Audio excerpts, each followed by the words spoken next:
Outro fato que muito nos impressiona no ministério de Ellen G. White foram seus conceitos inspirados. Por exemplo, no livro Parábolas de Jesus, na página 85, nós lemos: cada ato, cada palavra é uma semente que produzirá fruto. Cada ato de meditada bondade, de obediência ou de renúncia, se reproduzirá em outros, e eles ainda em terceiros. Do mesmo modo, cada ato de inveja, malícia ou dissensão é uma semente que brotará em raiz de amargura. O tema que hoje iremos estudar, Ellen G. White, promotora de conceitos inspirados.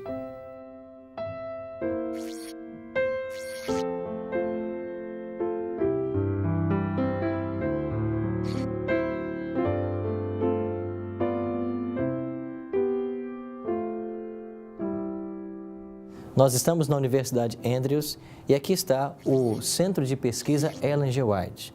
Como este, nós temos 18 centros espalhados pelo mundo. E nós vamos agora visitar juntos o cofre onde guarda os manuscritos originais de Ellen G. White ou parte deles.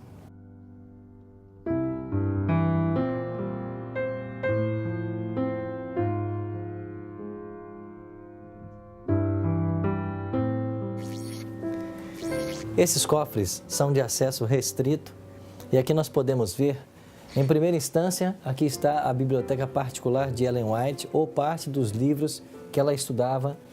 Quando faleceu, tinha aproximadamente 1000 livros. Aqui nesse armário estão guardados as cópias e originais das cartas de Ellen G. White. Nós podemos ver aqui, todas as cartas de Ellen G. White estão guardadas nessas gavetas.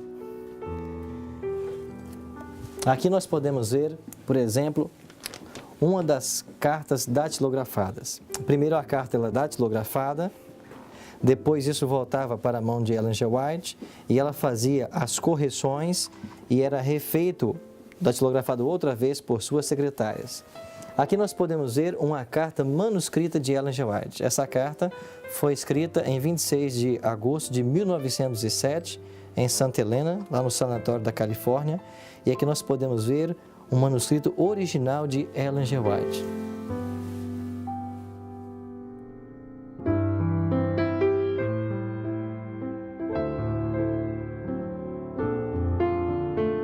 Pastor Tim, qual era o conceito que Ellen G. White tinha de Jesus?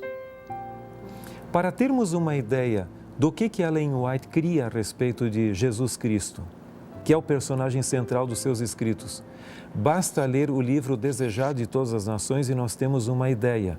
Essa obra foi avaliada por um dos bibliotecários da Biblioteca do Congresso nos Estados Unidos como a melhor biografia já escrita sobre Cristo nos últimos 300 anos. Mas ali nós temos uma ideia clara de Cristo ali. Você vai ver também que os frutos que ela produziu do seu ministério foram muito importantes, foram muito positivos. E o crescimento da Igreja Adventista e a expansão ao redor do mundo é, em grande parte, o resultado do compromisso com a Bíblia e também com essa manifestação moderna do Espírito de Profecia. Você vai ver que os conselhos de educação dela são tremendamente atuais. Os sobre a obra médica também. E outros aspectos mais. Eu creio que na somatória nós temos plenas evidências de que o dom profético dela foi verdadeiro. Pastor, eu posso ser salvo sem crer em Ellen G. White? Eu creio que uma pessoa pode ser salva sem crer em Ellen White. E muitos o serão.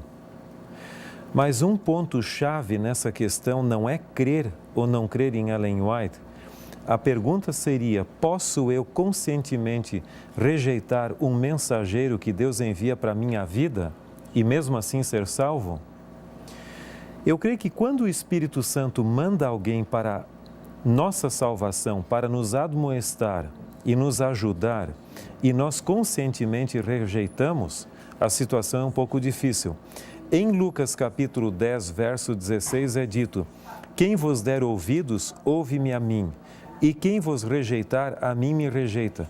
Quem, porém, me rejeitar, rejeita aquele que me enviou.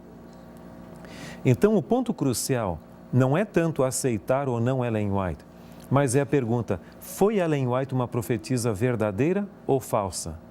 Se ela foi falsa, eu devo rejeitá-la. Agora, se ela for verdadeira e eu conscientemente opto por não aceitá-la, eu estou num caminho perigoso. Esse é o ponto crucial. Quem não compreendeu que Ellen White é uma profetisa verdadeira, pode estar escusado, certamente estará. Mas quem teve a oportunidade de compreender e mesmo assim rejeitou, estaria em última instância rejeitando ao Espírito Santo que a colocou no nosso caminho para a nossa salvação. Nós temos várias pessoas que criticam o ministério de Ellen G. White. Inclusive, alguns livros são escritos combatendo Ellen G. White. E uma das acusações que fazem a ela é que ela plagiou certos autores. Como o senhor responderia essa questão de plágio, a acusação de plágio feita a Ellen G. White? Se nós avaliarmos os escritos de Ellen White à luz das leis e direitos autorais de hoje, ela certamente estaria em dificuldade. Mas nós devemos avaliá-la à luz das leis e dos costumes da época em que ela viveu. E com certeza essas leis não eram tão rígidas como são hoje. É interessante que na Bíblia nós temos uma semelhança muito grande entre os livros de Reis e de Crônicas. A pergunta é: quem copiou de quem? Se você pegar os 3 primeiros evangelhos, Mateus, Marcos e Lucas, você vai ver outras grandes porções sendo repetidas num, no outro e no outro, e sem indicação no caso de fonte. Agora, alguém poderia dizer o seguinte: bom, mas aqui está sendo copiados escritos proféticos e não gente de fora. Mas nós temos evidências que boa parte dos ensinos de Cristo também foram ditos correntes de sua época. Alguns colocam nessa categoria, por exemplo, a parábola do rico e do Lázaro. Paulo cita alguns filósofos e poetas gregos em seus escritos, e nem por isso não é inspirado. Então, o mesmo fenômeno que ocorre em Ellen White, ela ter usado o pensamento de outros autores, você encontra na Bíblia também. E se eu disser que isso é inaceitável, eu tenho que dizer que para a Bíblia também o é. Então, esse não é um problema. Nós sabemos que cerca de 80 e poucos % de nossas ideias não são originais. Em algum momento a gente aprendeu de alguém isso. Essa é mais ou menos a média ali. E o dom profético não exige que o profeta seja absolutamente original. Ele pode transmitir ideias que já são conhecidas, até mesmo da história. Então, isso é um critério que nós temos em mente. Agora, um ponto importante é certo que essas perguntas são levantadas, elas são pertinentes, mas eu creio que muitas pessoas se perdem muito com a tecnicalidade das coisas, ou seja, a forma, e esquecem o conteúdo. Por exemplo, eu posso me prender muito ao estudo técnico da Bíblia, da sua forma literária e tudo, e perder de vista a mensagem. Um dos livros mais criticados de Ellen White, nesse sentido, é O Desejar de Todas as Nações. E certa ocasião, uma senhora veio falar comigo a esse respeito, indagando acerca do Desejar de Todas as Nações e a dependência literária. E eu perguntei a ela: você crê que as críticas ao desejado têm lhe fortalecido mais a fé do que o próprio conteúdo do desejado? Eu creio que seria bom nós deixarmos de lado a forma e o problema e trabalharmos a nível de mensagem. Eu só lhe digo uma coisa: não há poder que possa neutralizar a poderosa influência transformadora que acompanha a leitura sincera e com oração do livro Desejar de Todas as Nações. Assim nós vemos de que Deus manifestou o dom profético através dessa jovem Ellen Armon, que em 1846 casou-se, tornando-se Ellen G. White. 70 anos de sua vida foram dedicados ao ministério e nesse tempo ajudou no processo do desenvolvimento doutrinário e formativo da Igreja Adventista. Não resta dúvida para nós de que Deus usou essa mulher como sua mensageira no período do fim em que nós estamos vivendo. Por isso, nós devemos buscar, estudar os escritos que ela nos deixou, que é uma luz menor que nos conduz à luz maior, que são conselhos que nos ajudarão a nos preparar melhor para a volta de Jesus. Não quer fazer de você, dos escritos de Ellen G. White, um guia seguro para a sua vida? A minha decisão de hoje é a seguinte: desejo seguir os conselhos de Deus através do ministério profético de Ellen G. White, sabendo que seus escritos são uma luz menor que nos conduz à luz maior, que é a Bíblia Sagrada.